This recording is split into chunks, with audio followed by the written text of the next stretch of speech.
Like its owners, this house is a collection of influences. Hannon grew up as a small-town boy from Northwest, and Julius is from KZN. They met in Cape Town and live in Sandton, managing a cosmetics brand, Hannon's TV career, and making a home. Hey Jonathan, welcome. Now this is a very spectacular entrance. Now I'd expected nothing less from the two of you. Well, you'll find everything in this house is complete symmetry. Pillars, you've got vases, but let's go inside, let's show. Cool. Let's have a look. I just knew there had to be a sweeping marble staircase and a chandelier. There had to be. Well, the chandeliers are mine because that's my territory. I always like jewelry hanging from the roof. The staircase was quite an issue and we changed quite a bit. This was all enclosed up. There was a wall here with the stairs going up and the wall here with a dingy cupboard and a narrow walkway through, very dark.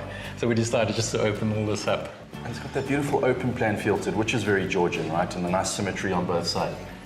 Yes, I've always said to Hannon, one day when we've got our own house and we can do what we want, if you walk into the front door, you should be able to see right straight through the lobby, the veranda, the pool, as well as the gazebo and the garden outside.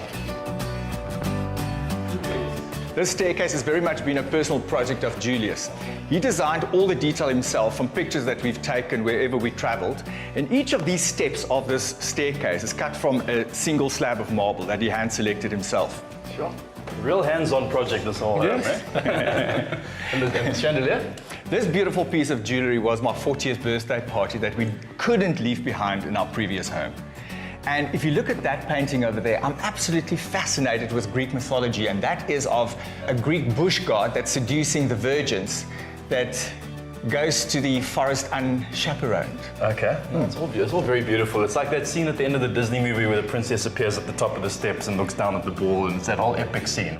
The guys designed the scroll detail on the balustrade, and at the top, French doors lead on to a portrait of opulence. So welcome to our master bedroom. This whole room was inspired by the old French hotels. I remember the first time where I saw a bed like this was at the Palace of Versailles, and I saw the canopy and everything, and I said to Julius, oh, please get me that. And he gets me whatever I want. I would say that the whole room started off with a bed, first of all, and then we started adding other touches to it. That's why we, all along, with our travels, we try and gather the type and style of furniture that we like. This armoire, for instance, it's quite functional because it's a TV. It's made of rosewood with scroll French inlays, quite intricate. These two commodes on the side, they both, as you can see, in symmetry. What I love about your home is it's got these seamless transitions from styles, and it's not jarring. So downstairs is very Georgian. It feels like like an English manor. You take the steps and you're in Paris or France. I think the reason why it works is the subtle color palette. So they're not big changes in color. Like, we don't like very strong colors. So you'll see that very pale color going from the front door right through the top over here. If you stay neutral, the transition is not that dramatic. So I just want to show you our pajama lounge quickly, because this is a little bit different from the rest of the house. Yeah. We spent some time in Venice, and we once stayed in this very opulent, over-the-top apartment overlooking the Grand Canal. Yeah. And the walls were covered with this chinoiserie.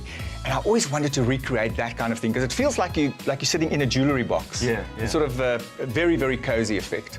You really don't need to leave the space. You've got your lovely Venetian pajama lounge over here, your French provincial apartment, complete with what looks like your own vineyard outside over here. Clad in wooden decking, the large patio is a formal roof garden with topiary trees. We planted these to create some privacy, and it also it feels like you're nestled in your own private little garden upstairs. It's a wonderful space to have breakfast or coffee in the morning, and there's something really therapeutic about watering your plants in the morning and see how the sun rises and hear the fountain trickling. The Medusa Gargoyles were cast by Julius, and the downstairs reception areas were thoroughly customized too. Georgian architecture is all about symmetry, but when we bought the house wasn't as symmetrical as it is now. This was a room all on its own. This used to be the lounge, but we've decided to use it as a lobby, which is perfect for entertaining and having cocktail parties when we have friends over. There was a wall over there with a door, so we decided to open up to create a flow. So who's the fan of gold? Because everywhere I'm looking, I'm seeing gold in the lounge. There's gold chairs, there's gold chandeliers, gold frames to the mirrors. That's definitely Hannon. Julius will say that, but we're very fortunate that we actually share the same taste. Because it's just opulent and palatial, right? It might be palatial, but it's just In a good way. It's just our home. That's all it is, really. Yeah. You know, a room normally starts off with one focus item, and in this case, it was that beautiful armoire over there. I know it's 18th century, but I'm not quite sure if it's French or it's Italian. But it reminds me of Venice, you know, where they hand paint all their mirrors with little images. And I just love it because it adds wonderful opulence to this whole room. Absolutely. Well, I like it because it came with a ghost. You like it because it came with a ghost. We discovered it one night. We came back out from a function or something, and Hannon called me, said, look into that corner. There's something there. No ways, you guys are And screwing me right. yeah, you just get goosebumps. Is she here now? Oh. I'm here starting to get goosebumps here. I think she might be here. And she's quite strong. She's quite prominent, especially at night. Wow, geez, there are a lot of stories behind this house, eh? With their friendly spirit in the house, when they host dinners, no one's ever quite sure whether there are 12 guests at the table or possibly 13. This whole house is really built for entertainment, and our best times are generally around food and around tables. And this is the room that we use for special occasions where we can seat easily 12 people around the table, and we do it very often. Yes, and once again, we opened this up. There was a wall here with a little door. This was a passageway. There was a wall there. The French doors we opened up. We just wanted to bring some light in here. Now it feels as if you can breathe. Being invited to dinner in the kitchen means you are in. It's just created this lovely, big, open, entertaining space. Yes, it flows right into the kitchen, which was, once again, a very dingy, small space. There was a huge island over here, which made it very difficult to walk through here. And we also raised the ceiling, because the ceiling was slightly lower. So if you look at the flooring, we've used wooden floors in this section, in the entertaining section of the house. So it makes it a little bit warmer, a little bit more cozy, instead of just the marble, which can be cold sometimes.